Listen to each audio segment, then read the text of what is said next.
for this band, which has just 5 pattern threads. The warping plan is at the bottom of the page. I've actually enlarged it so that both the camera and myself can see it more clearly. And we need 4 colours of wool, and then the figures indicate how many warp ends for each colour, and this gives the order in which you wind the warp. So we start off with 2 red ends, 2 yellow, 1 blue, 1 yellow, 2 blue, 2 yellow, and then we come to the one in heavier type for red, and that is the first of the 5 pattern threads. Now pattern threads are always twice the thickness of the background thread, so in fact for this first pattern thread and for the other pattern threads we have to wind 2 red ends. Anyway, that will become apparent when we start making the warp. What we actually need to wind the warp, and I'm using the simplest of equipment. As a weaver I have more specialist equipment like a warping frame, but that's not strictly necessary. So what you will need is, first of all, a couple of lengths of strong cotton, obviously a pair of scissors.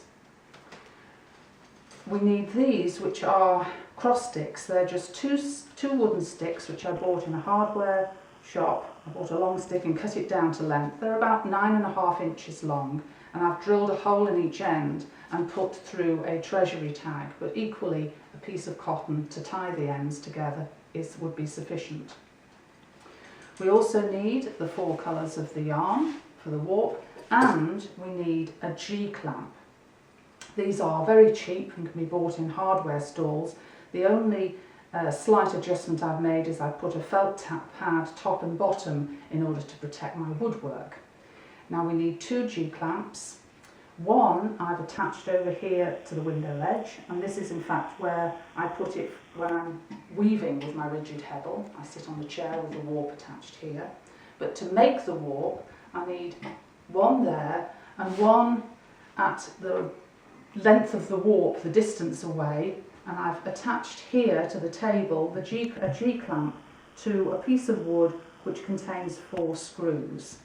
And I'm going to use this as the other end of to wind the warp. If you haven't got this, what you can do is just brace a chair against the table so that you can wind the warp around the end of the chair. But I'll be using this rather crude piece of equipment here.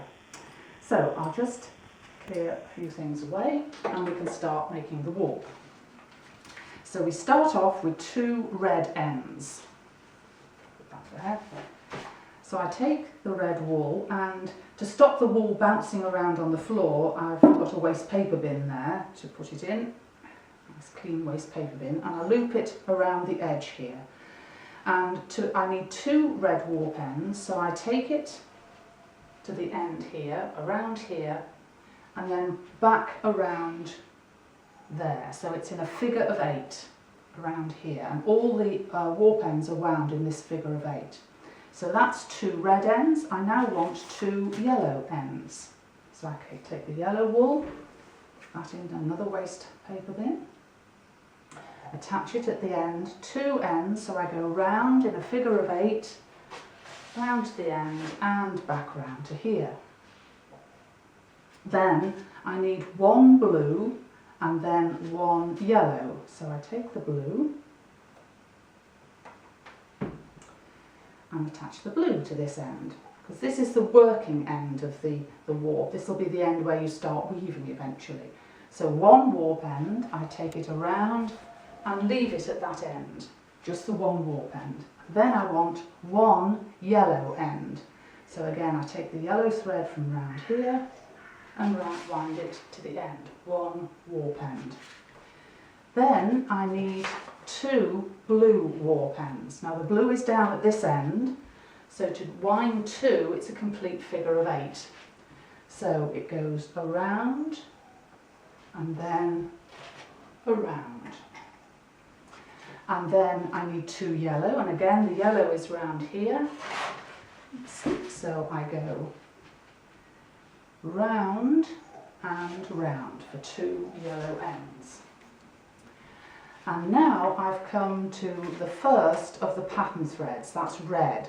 And remember, for the pattern threads, I need 2 ends because they'll be threaded together because the pattern threads have to be thicker.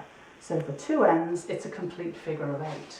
Round there and round there. Now, I'm not going to make the entire warp because I'm sure you'll soon get bored. Once the warp has finished, if any ends have been left at this end, we need to make a loop and put it around that warping post, and the other ends just leave loose for the time being. Because the important thing about winding a figure of 8 is that we need to find the cross. So we put our fingers in here, our fingers in there, and you can see that we have this lovely cross. The ends cross in order. And this is important because this gives us the correct order in which we thread our heddle. So now the cross sticks come in to play. We put one cross stick through one part of the cross and the other through the other part, and this keeps the ends separate and in the correct order for the warping. So we fix them together when you've completed your warp, that is, and that will be the final stage for the warp. Now these 2 threads here, what we need to do is to fix this end of the warp so that the warp ends don't joggle around. So you just take the thread and tie it tightly around the warp ends here, and then that fixes that end of the warp. And this end of the warp we take off and cut the ends because we'll be threading these ends through the heddle.